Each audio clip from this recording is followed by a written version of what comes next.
السعيدة. اليوم من الزمن الجميل، من الأكلات الأصيلة، أكلات جدودنا، أكلة بسيطة جدا، اقتصادية جدا، أهم شي بتبورد على القلب وبتطفي حرارة الصيف. البليلة أكلة كتير لذيذة، كتير خفيفة. قبل ما أقولكم تفضلوا معي لنتعرف كيف بنحضرها سوا، بقولكم تحية أكيدة من نص قلبي لكل المشتركين بالقناة ولكل اللي حيشتركوا بالقناة. معكم وفيكم بتكبر القناة. ثانك يو كتير لكم، ثانك يو لدعمكم. هلا بقولكم تفضلوا معي لنتعرف كيف نجهز البليلة سوا. اليوم حنعمل سوا أكلة ما بتخطر على بال حدا. حنعمل البليلة. البليلة أكلة الزمن الجميل. بدي نص كوب من البرغل، برغل ناعم، هيدا بلدي نضيف، لو مشتريته من السوبر ماركت بدي بغسله بالمصفاية كرمال ما يتشرب مي. أضفنا نص كوب من البرغل، بدي أضيف عليه نص كوب مي، وبتركن لحتى البرغل يتشرب كل المي اللي حطيناها فيها وينفش.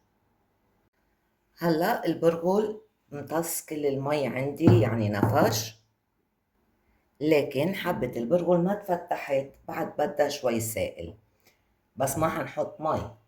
بهيدا الوقت بضيف اللبن.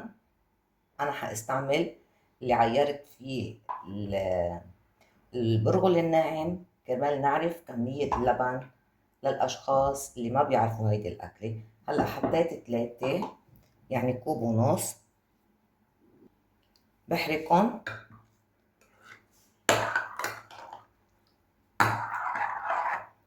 قلبن مظبوط. بدن بعد لبن، واضح انه بدن بعد لبن، معناتها نص كوب البرغل بده كوبين من اللبن.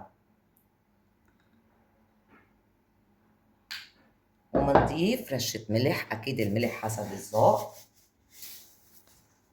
ومنحركن. منحطن شوي بالبراد من 10 دقايق لربع ساعة. بتكون حبة البرغل اتفتحت كتير منيح. بهيدا الوقت بنعرف بدنا نزيد لبن أو بدنا نزيد مي. بعد ربع ساعة بالبراد شايفين البرغل اتفتح، زاد حجمه. بدي أضيف بعد نص كوب من اللبن وشوي مي. وطبعا القوام نحن اللي بنتحكم فيه حسب نوع اللبن. في لبن بيجي جامد أكتر، في لبن المعزة بيجي رخو أكتر، حسب نوع اللبن. هيك صارت أكلتنا جاهزة. والملح قلنا حسب الذوق. نسكبها بكاسات أو بصحون. في منهم بياكلوها بالمعلقة وفي منهم بياكلوها بالخبز،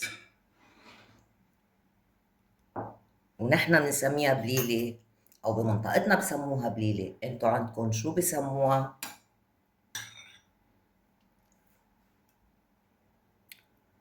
روعة، بتبورد على القلب.